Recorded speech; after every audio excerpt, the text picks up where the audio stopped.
오늘 목요일 뉴페이스가 있는 날인데 오늘은 뉴페이스 한 분만 모시겠습니다. 김장수 박사 소개합니다. 어서 오세요. 예, 안녕하십니까. 예. 정치는 좀 오래 했는데 맞습니다. 그래도 뉴페이스로 제가 여러분께 소개해드리겠습니다. 우리 논산 투어 영상 나갔나요? 그 영상에서 여러분들 좀 익숙하실 텐데 여론 전문가, 여론 분석 전문가. 사실은 정확하게 얘기하면 국민들이 투표 행동을 할 때 어떠한 그 과정을 거쳐서 그 투표 행동을 하게 되는가라고 하는 아주 미시적이면서도 아주 역동적인 연구 주제를 가지고 이 여론조사에 최고 앞서 있는 미국에서 박사학위를 땄습니다. 논산 투어는 아직 송출이 안 됐어요? 됐습니다. 예. 네, 9월 26일 화요일 날. 예. 자, 우리 김장수 박사 인사 말씀 듣겠습니다. 안녕하십니까. 김장수입니다. 제가 이 구성국 TV 오래 시청하신 분들은 그래도 좀 익숙하실 텐데 그 전에 좀 자주 나왔었습니다. 지금은 논산계룡 금산에서 내년 국회의원 선거 준비하고 있고요. 자기소개도 조금 합니까? 예. 예. 저는 사실 그 평생을 정치만 했습니다. 그러니까 어릴 때부터 이제 아버지 따라 새마을 운동하다가 고대 정치외교학과 나오고 그 다음에 이제 미국 뉴욕 기립대 정치학 박사 받고 그 다음에 이제 국내에 들어와서 고대에서 연구교수 조금 하다가요. 이명박 대통령 경선 때 여론조사 팀장하고 MB 때 이제 청와대 정무석실 선임행정관 그리고 이제 최근에는 이제 윤석열 대통령 경선 때 정책총괄 팀장을 했습니다. 그리고 그 이후에 이제 여의도연구원 상금 부원장 하다가 제가 그래도 지역을 위해서 해야 되겠다고 하는 지역이 그래도 이제 뭐 시군 지역이다 보니까 한 뭐 지난 4월부터 내려가서 한 1년 정도 준비를 해야 되겠다 하고 준비하고 있습니다. 예. 우리 김장수 박사 자기 소개 중에 고대 정외과 나왔다고 말씀을 하셨는데 저한테 10년 후배입니다. 네, 맞습니다. 딱 10년 후배고 대학교 학부 또 석사과정까지는 저하고 동문 수학을 한 후배입니다. 자, 오늘도 우리 뉴페이스를 여러분께 잘 소개해드리기 위해서 송규호 대표, 젊은 시각의 송규호 대표 나오셨습니다. 어서 오세요. 예, 안녕하십니까. 자, 진행 좀 해주세요. 예, 참 오늘 그 김장수 저희 박사님, 소장님을 만나게 돼서 정말 영광이고요. 특히 이제 얼마 전까지 이제 추석 연휴가 있었는데 추석 직전에 아주 큰 참 우리 국민들한테는 실망스러운 이런 사건이 있지 않았습니까? 유차원 판사의 그 이재명에 대한 구속영장 기각. 예. 이러한 이 구속영장 기각이 그 추석 밥상머리 민심이라고 하나요? 예. 아주 뭐 안 좋은 영향을 미치지 않았나 뭐 이렇게 좀 우려를 좀 하기도 하거든요. 실제로 이재명에 대한 그 구속영장 기각 어떠한 좀 영향을 미쳤는지 여쭤보고 싶습니다. 이거는 좀 이제 구분을 좀 해봐야 돼요. 그러니까 장단기. 예를 들면 이게 저희가 여론조사하면 이제 인지과학이라고 해서 사람의 머리에서 무슨 일이 일어나는가를 연구하는데 네. 일단 이제 구속영장을 기각하다 보니까 이재명을 지지하거나 아니면 뭐 그쪽에 생각하시는 분은 이재명이 무죄인가? 네. 민주당이 이제 계속 그렇게 홍보를 하죠. 그러니까 우리가 마치 무죄를 받은 것처럼 뭐 사법부의 판단을 존중한다. 근데 어제 기사만 해도 또 그게 나왔어요. 이재명 대표가 재판을 계속 미루려고 한다. 네. 그리고 그게 이제 지난 3월부터 시작된 건데 이재명 대표 계속 미루고 있어요. 그 이유도 이제 이재명 대표가 차기 대선에 출마하려고 하는 게 가장 큰 걸로 보이고, 그러니까 최대한 미뤄서 대통령에 출마해서 이제 본인 생각에는 이게 트럼프 전략이라 그러거든요. 당선돼서 만약에 마지막 이 최종 결정이 나오면 자기 뭐 사명권을 행사한다. 이게 트럼프 전략이라 근데 이재명이 아마 그 생각을 하는 것 같아요. 근데 일단 그래서 이재명 쪽의 얘기를 믿다 보면 무죄인가? 뭐 윤석열 정부에서 검찰을 잘못 동원하 이래야 하는데 이게 계속 갑니다. 그럼 중단기적으로는 민주당이 지금 가장 위기에 빠진 이유가 조국서부터 내로남불이에요. 그리고 거짓말을 자꾸 해서 그래요.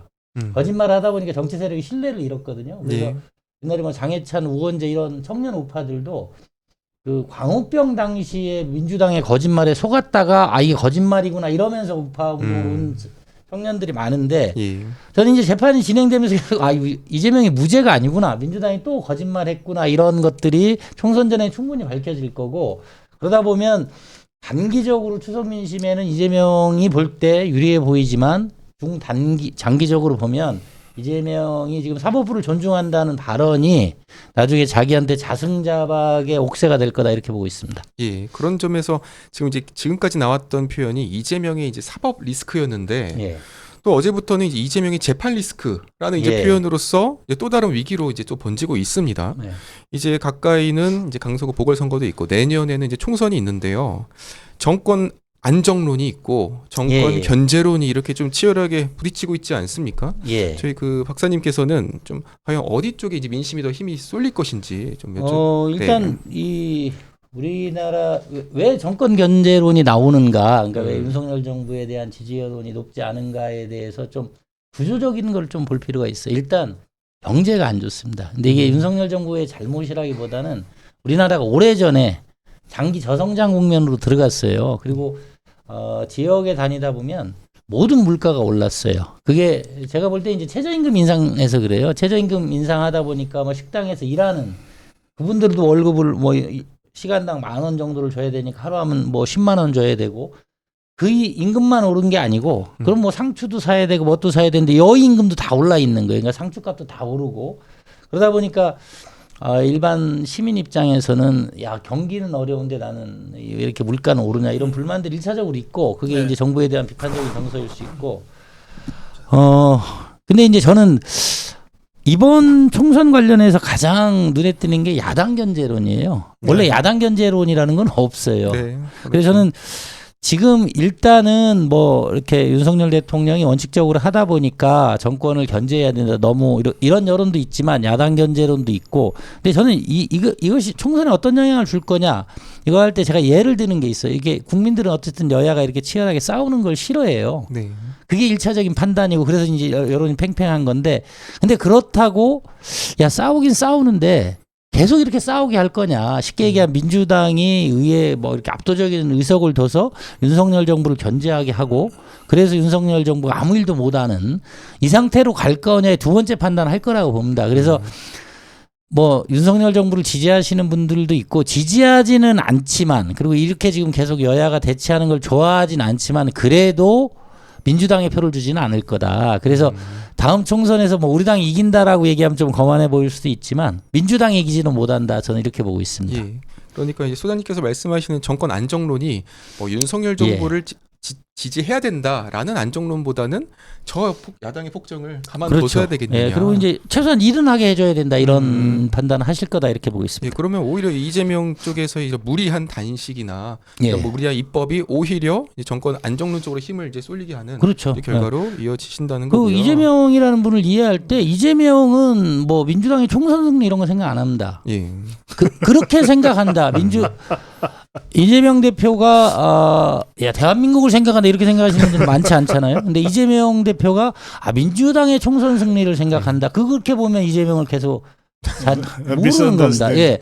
제가 그래서 이 말씀 좀 드리는 게, 근데 제가 이제 그 대통령 후보 경선 때 윤석열 후보 정책총괄팀장을 했는데, 전공이다 보니까 이제 뭐 방송 TV도 TV 토론도 이제 준비해야 되고, 네.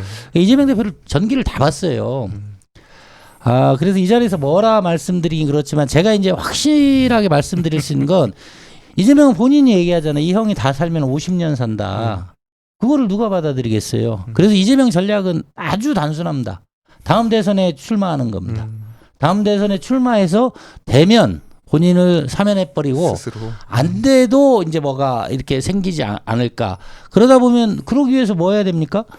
다른 후보들을 다 제껴야 됩니다. 그래서 저는 그래요. 총선이 지나고 나면 패배하면 이재명 물러날까, 그건 다 틀렸다고 봅니다. 무조건 이재명은 계속 갑니다. 그리고 다음 민주당 후보는 이재명이 될 거라고 보고 있습니다. 예. 그 하루살이 같아요. 이재명이가 이 하루살이한테는 사계절이 아무 의미가 없어요. 그렇죠. 예, 1년 후가 아무 의미가 없어요. 내일이 아무 의미가 없어. 오로지 오늘 내가 얼마나 그렇죠. 잘 먹고 잘 사느냐, 예. 이거거든. 그러니까 이재명의 정신 상태가 딱 그 수준이다. 예. 예, 그러니까 무슨 대한민국 더불어민주당 또는 무슨 좌파 진영 전체 그런 거 없어요.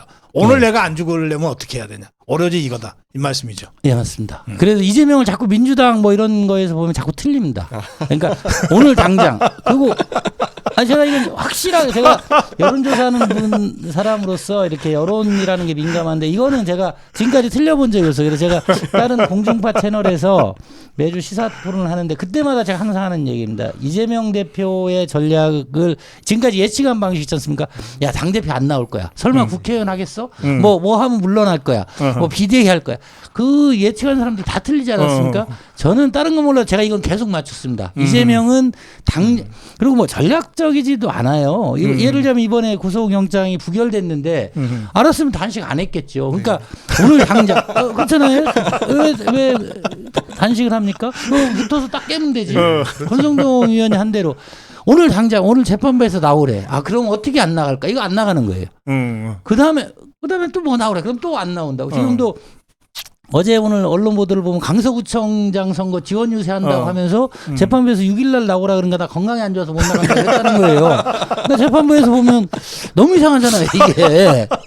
그래서 이거 말도 안 되는 얘기 하지 말고 나와라 이렇게 했다는 겁니다. 그러니까 예, 제가 볼 때 우파 시민분들도 자꾸 이렇게 정치권의 이 평론가들이 하는 얘기를 듣고 이재명을 자꾸 전략적이라 이렇게 생각하시면 안 돼요. 그분이 그 형수욕설 제가 다시 얘기하기는 그렇지만 그분은 가족도 이런 게 아니에요. 내가 기분 나쁘면 욕하고 그러고 나서 너 왜 욕했어 하면 또 거짓말로 넘어가는 분이지 이걸 뭐 전략적으로 욕하고 민주당을 위해서 욕하고 이런 건 아니지 않습니까 이게. 그러니까 저는 이제 이재명 대표의 전략을 이해하려면 그렇게 이해해야 된다 이렇게 보고 있습니다. 자, 우리 김장수 박사가 진짜 이재명 일타 강사네. 이재명 꽉꽉 폈다. 자, 계속하세요. 송기호 대표. 참 여론조사 전문가이시기도 하지만 이게 참 그 사람 내면을 이렇게 잘 보실 줄 아는 것 같은데요. 요즘 이제 국민들이 걱정하는 것 중에 하나가 이제 최근 일어난 일입니다. 그 이제 중국이랑 한국이 축구에서 맞붙었는데 중국 응원 숫자가 이제 2천만 표가 이게 쏟아진 거예요. 그러다 보니까 이건 뭐야 이러다가는 여론조사 할 때 이건 또 뭐 중국에서 이런 뭐 해외 IP가 또 여론조사에 그렇죠. 전화 받을 수도 있는 거 아니냐. 그럼 우리 대한민국의 이 민심이 또 잘못 반영이 되는 건데 이번에 어떻게 좀 사건을 바라보시는지요? 이게 오래된 현상입니다. 그러니까 사실 이제 문재인 정부 내내 무슨 내용이 나오든 다음에서는 90대 10이 나왔습니다. 우리가 많이 나오면 10 나왔고요. 그렇죠. 그러니까 여론 조작을 하는 이유는 뻔하지 않습니까? 그러니까 이게 뭐 댓글 이런 거보다 여론 조작이 훨씬 더 위험합니다. 댓글도 이제 어떻게 보면 작은 여론 조작의 수단인데 지금 이제 중국의 여론 조작이 그냥 무방비하게 들어와 있다는 거 아닙니까? 그러니까 IP 주소가 이제 외국으로 돼 있고 이게 뭐 쉽게 이해하시려면 가상 번호라고 생각하시면 됩니다. 내가 휴대폰 번호가 있는데 들어올 때 내 번호로 들어오는 게 아니라 내가 들어가면 가상 번호가 들어온다. 그렇죠. IP 주소가 다른 걸로 돼 있고 이게 여기에 매크로를 했다는 거 아닙니까? 그러니까 하나의 IP 주소를 가상으로 올려놓고 그걸로 매크로 조작을 해서 중국을 응원하는 숫자가 엄청 많은 것처럼 조작을 한 겁니다. 그렇기 때문에 저는 이게 이제 드루킹 일당 김경수에 대한 처벌이 미미해서 그런데 선거에서 여론 조작을 하는 행위는 사실 우리가 선거할 때 금품수수 엄격하게 처벌하지 않습니까? 왜 그렇습니까? 돈 받고 표를 줄까 봐 그렇습니다. 근데 여론 조작을 통해서 표를 받으려고 하는 행위는 그것보다 훨씬 집단적이고 큽니다. 그래서 이거를 처벌을 엄격하게 해내지 않아서 이런 현상이 생겼다고 생각하고 그리고 이제 다음도 제가 볼 때는 어떤 거는 기본적으로 막을 수 있었는데 안 막은 게 아닌가 하는 우려를 하고 있습니다. 방조한 형태가 좀 맞습니다. 있죠. 예를 들면 제가 고성국 TV를 뭐 이렇게 매크로 해서 막 100만 번 봤다 이렇게 조작 못하지 않습니까? 한 IP는 한 번만 딱 들어오게 돼 있는데 그것도 이번에 풀었다는 겁니다. 그러니까 한 IP가 뭐 1,500번, 뭐 4,000번 본 것처럼 응원 댓글을 단 것처럼 해놔서 그러다 보니까 저는 다음은 이 변에서는 책임을 명쾌 어렵다 이렇게 보고 있습니다. 그래요. 자, 우리 송기호 대표님 마무리하실까요? 이제 어떻게 보면은 이제 이런 외국 문제도 있지만 참 이 대한민국 내에 이런 지역 문제도 좀 중요할 것 같아요. 그 출신이 이제 논산 쪽에서 이제 활동을 하셨는데 이 논산 쪽에서는 이제 윤석열 대통령이 추석에도 계속 활동을 하셨고 과연 이 논산에서 이 지역구 좀 민심은 또 어떤지 좀 말씀해 주시죠. 지금 이제 뭐 논산은 뭐 특별하기보다는 아마 거의 똑같은 것 같아요. 그러니까 이제 그 문재인 대통령이 5년 만에 정권을 잃지 않았습니까? 그러니까 문재인 이재명 같이 가면 안 된다는 건 분명한데 그렇다고 또 이제 또 윤석열 대통령이 되게 이제 경제에 대한 식견도 해박하시고 뭐 이렇게 여러 가지 보시는 게 있으세요. 그러다 근데 이제 이게 너무 이렇게 원칙대로 하시니까 이에 대한 우려도 있는데 저는 그래도 기본 방향 윤석열 정부가 취해 나가는 기본 방향 네. 특히 이제 3대 개혁 연금 개혁 뭐 노동 개혁 교육 개혁 네. 이거는 국민들이 다 해야 된다라고 본다고 봅니다. 근데 이게 좀 어떻게 잘 되게 했으면 하는 정도의 우려가 견제로 나타나고 있다고 봐서 네. 저는 아까 말씀드린 대로 지금 그러니까 윤석열 정부가 총선에 승리해야 된다. 근데 이렇게 하면 좀 어렵지 않나? 이런 걸 우려하시는 분들로 지지자들이 좀 나뉘어 있는 것 같아요. 근데 다음 총선 때는 그래도 윤석열 정부에 힘을 실어주는 방향으로 표심이 나올 거다. 이렇게 예측하고 있습니다. 알겠습니다. 예. 자, 우리 성교 대표님과의 대담은 여기서 정리하고 제가 마지막 질문 드릴게요. 지난번에 우리 논산 투어 할 때 윤중고택 갔잖아요. 예. 그게 윤석열 대통령 집안입니까? 맞습니다. 예. 그 윤중고택 고 집안으로부터 나온 종친회가 노성종회라고요. 네. 그게 가장 큰 종회인데 윤석열 대통령 아버님 윤기중 교수가 그 종친회를 한 10년 정도 종친회장을 하셨어요. 그게 보통 열정 가지고 되는 게 아니기 때문에 네. 사실 이제 윤중고택에 대한 그 집안에 대한 예. 윤석열 아버님 그 집안의 애정은 상당히 깊습니다. 그 있잖아요. 그 윤중고택, 명제고택이라고 그러죠. 예, 예. 명제 윤중 선생 고택은 진짜 기가 막힙니다. 그러니까 제가 다음에 꼭 한번 가야 되겠다 그랬는데 우리 아미고 회원들하고 한번 가서 거기 지금 종이 이렇게 예. 지금 관리하고 계시잖아요. 예, 맞습니다. 예, 예. 그분한테 안내를 받아서 이게 우리의 그 공간의 미학이 어떤 건지 예, 예. 자연과 이 건물이 예. 어떻게 어우러져 있는 건지 이거는 꼭 한번 여러분들한테 제가 느끼도록 해드리겠습니다. 예, 그분이 그 윤중고택의 미학을 알리는 거에 이제 평생을 바치고 계신데 예. 특히 이제 고성국 TV 애청자여서 네. 그래서 더 아미 회원분들 오시면 뭐 열과 성을 다할 거다 제가 자신 예, 있습니다. 저랑 번개 한번 제가 때릴게요. 우리 그때 또 우리 김장수 박사랑 함께 할 수 있으면 좋겠습니다. 마무리 인사 말씀 부탁합니다.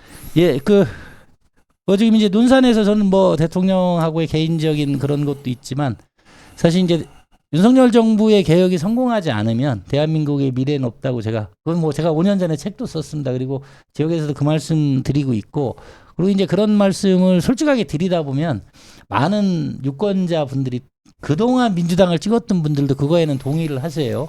그러니까 문재인 이재명의 파퓰리즘으로는 조국의 미래가 열릴 수 없다. 특히 청년들의 미래가 암담하다. 이걸 다 인정하고 있기 때문에 저는 이제 자유우파가 원칙을 가지고 물론 이제 설명할 때는 얼마나 이렇게 상대에 맞춰서 하느냐 문제지만 원칙을 지켜나가고 그 면에서 윤석열 정부를 지켜나가다 보면 총선 승리할 거라고 보고 있습니다. 그러면 뭐 저도 당연히 자연스럽게 당선될 거라고 보고 있습니다. 예. 예, 윤석열 정부의 성공과 자신의 정치적 입지를 그냥 하나로 딱 연결해서 마무리 말씀을 해주셨습니다. 예, 김장수 박사와 함께한 뉴페이스 오늘도 젊은 시각의 송기호 대표께서 수고해 주셨습니다. 두 분 고맙습니다. 예, 고맙습니다.